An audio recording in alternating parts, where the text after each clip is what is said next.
What I'm about to share with you can literally make you hundreds of thousands, if not millions of dollars, and I'm not even exaggerating. And the crazy thing is that most medical affairs professionals I talk to for the first time have never even heard of it. What I'm talking about is the STAR method. This is an extremely effective 4-step process that you can use in job interviews to really demonstrate your expertise so you can land your dream job. Now, before I share with you the exact method, you first need to know that it's used for answering behavioral interview questions. And these are usually about working in a team, leading, overcoming challenges, communicating, or solving problems. And also, these questions typically start with the words, "Tell me about a time when," "Give me an example of a time when," or "Describe a time when." And I know from my own experience and talking with hundreds of medical affairs professionals that these questions can be very intimidating, but there's really no avoiding them. The good news is that when you apply what I'm about to tell you, you'll be able to skyrocket your confidence in interviews and get your dream job. All right, now let's get down to business. So, what exactly is this STAR method? Well, STAR is really just an acronym. The S stands for situation. Here you start by setting the scene and describing the situation of the example that you're using to answer the question. The second letter T stands for task. This is where you describe what you had to do in the situation. Next, the A stands for action. Here you're explaining what you actually did in the situation. And finally, the R stands for result.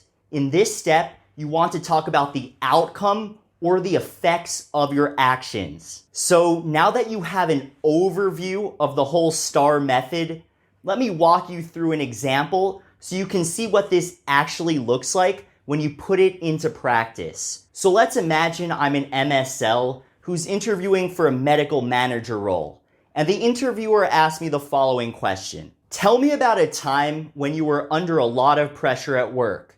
How did you deal with it? Using the STAR method, I can give the following answer. In my previous role as an MSL, I found myself taking on new responsibilities all the time.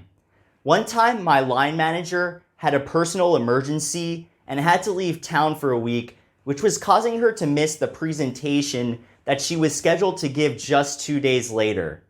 And even though I wasn't prepared, I was the only person on the team who was fluent in English, so I volunteered to take her place. First, I set aside some time after work to review my line manager's notes, make an outline, and create some slides. Afterwards, I practiced reciting the presentation in front of the mirror a few times and then rehearsed for my partner to get her feedback. The next day, I skipped my lunch break to practice and went over the presentation any chance I got during the day. When it came time for me to present, I was able to communicate the information effectively, and everything went smoothly given the situation I was in. A few weeks later, my line manager informed me that we had secured partnerships with several of the HCPs who were at the presentation. So in this answer, I first talked about the time at my previous job when my line manager had a personal emergency and wasn't able to give her presentation. This is the situation. I then described how I volunteered to take her place and present instead of her. This is the task. Next, I explain what I did to prepare for the presentation in such a short amount of time. This is the action. Finally, I talked about how the presentation was successful and led to partnerships with several HCPs. This is the result. So following the STAR method, 1, stops you from talking about irrelevant information, and 2, allows you to highlight the specific details that the interviewer wants to hear in regards to your skills, qualities, and behaviors as a medical affairs professional. So anyways, with that said, I hope this helped. And by the way, if while watching this you were thinking that it could actually be much easier to communicate confidently and demonstrate your expertise in English if you had the right skills and strategies in place, then feel free to send me a message and I'd be happy to chat.